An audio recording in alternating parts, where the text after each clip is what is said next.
আসসালামু আলাইকুম, welcome back to my new video. তো বন্ধুরা, কেমন আছেন আপনারা? আজকে আমার ছোটখাটো একটা ব্লগ দিতে যাইতেছি। এই যে দেখেন আমার রোহিঙ্গা বউ, আর এখানে হইলাম আমি। তো আপনারা আশা করি ভিডিওটা দেখবেন, কেমন লাগে। আর যাইতেছি আমার বন্ধু রুমানের বাসায়। তো রুমানের বাসাতে কি কি করি গিয়া ওইটা আপনাদের সাথে শেয়ার করবো, আপনারা অবশ্যই দেখবেন আর সাথে থাকুন। কিরে, খবর কি তা তোর?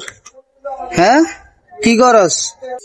ওরে ওরে দৌড়ে আইতাছে রে। এই খাইছে রে এটা দেই তুফানের মতো আইছে। এই খাইছে রে আমার অন্দর ভাই। থাক থাক থাক জায়গা।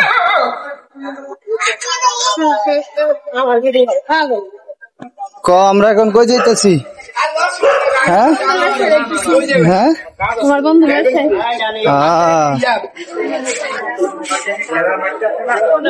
কোন জায়গা যাইতেছি? হ্যাঁ, পরে আছে না আমরা বাসার ভিতরে ঢুকিয়া যাইতেছি, পরে কি করি না না করি এটা আপনাদের সাথে শেয়ার করবো।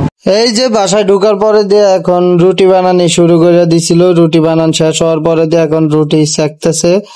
তো এখন আমি দাঁড়ায় দাঁড়ায় ভিডিও করতেছি। অলরেডি আলু ভাজি হয়ে গেছে গা। রাইতে 10টা বাজে আমরা রুটি আর আলু ভাজি কইরা খাওয়ার জন্য রেডি করতেছি।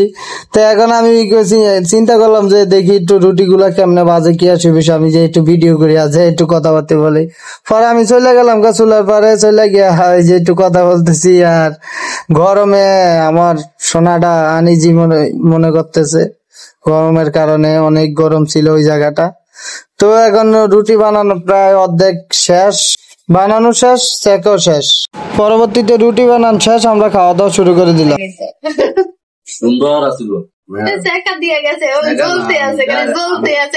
মোল্লার লাগে একটা মায়া দেওয়া লাগবে।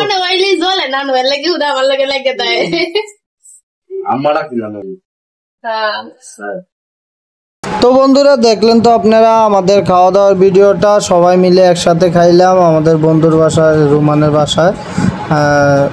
এখন আমরা খাওয়া দাওয়া শেষ করে আবার চলে যাবো। তো চিন্তা করলাম যে এটা স্মরণীয় করে আমার ব্লগের ভিতরে রাইখা দিই, এই কারণে রাইখা দিলাম। তো খাওয়া দাওয়া শেষ। সোনার বাংলাদেশ, সবাই ভালো থাকবেন, সুস্থ থাকবেন। আজকের ভিডিও এই পর্যন্ত। আল্লাহ হাফেজ।